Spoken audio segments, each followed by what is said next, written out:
भगवान Shri Krishna Bhagavad Gita chapter 6 verse 14 में कहते हैं कि तुम्हें ब्रह्मचारी बनना चाहिए, वो ब्रह्मचारी जो ब्रह्म में आचरण करते हैं। अपने मन पर विजय पाकर निडर होकर बस मुझ में यानी सत्य में अपना ध्यान लगाओ, सत्य के रास्ते पर चलो, क्योंकि जब इंसान ऐसा करता है तो बुरी चीजें धीरे धीरे अपने आप ही छूट जाती हैं। ये बात हमें समझना है कि किसी भी प्राणी को उसका मन जीवन के अंत तक अपने जाल से निकलने नहीं देता।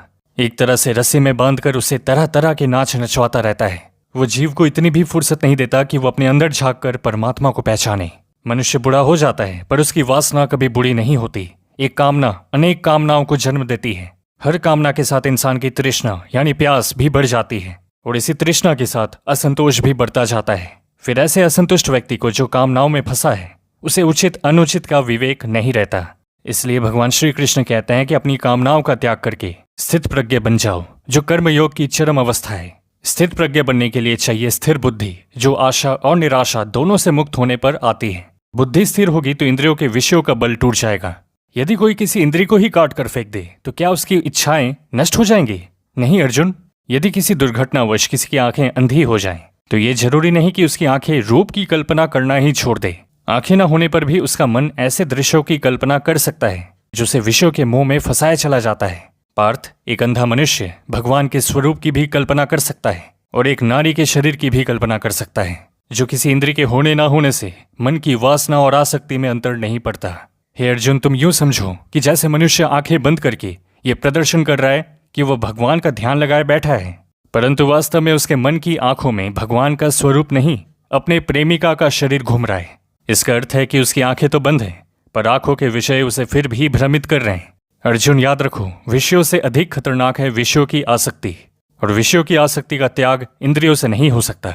आसक्ति का त्याग केवल मन से होता है।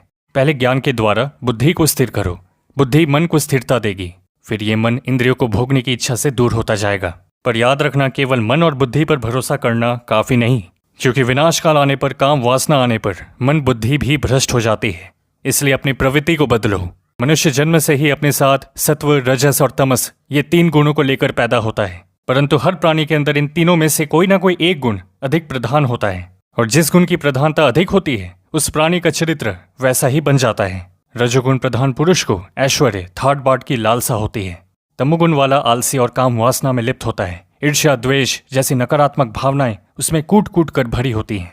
और सत्वगुण उत्तम गुण है और मनुष्य चेतना की सबसे उच्चतम अवस्था में जीता है। सात्विक प्रवृत्ति में आने और ब्रह्मचर्य का पालन करने के लिए परमात्मा की भक्ति करें।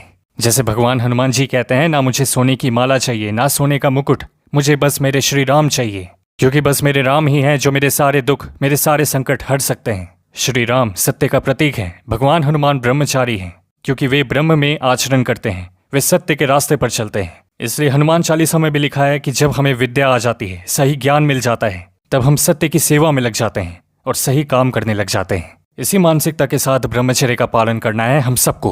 और मित्र, इसमें और कौन कौन से नियम हमें अपनाने हैं अपनी दिनचर्या में, इसे लेकर एक बहुत इंपॉर्टेंट वीडियो का लिंक डिस्क्रिप्शन में है, उसे जरूर से देखें, काफी फायदा होगा आपको। इंस्टा और टेलीग्राम पर भी हमारे साथ जुड़ें, उसके डिटेल्स आपकी स्क्रीन पर हैं। सभी के लिए प्रार्थना, मंगल कामना। मिलते हैं आपसे अगली वीडियो में।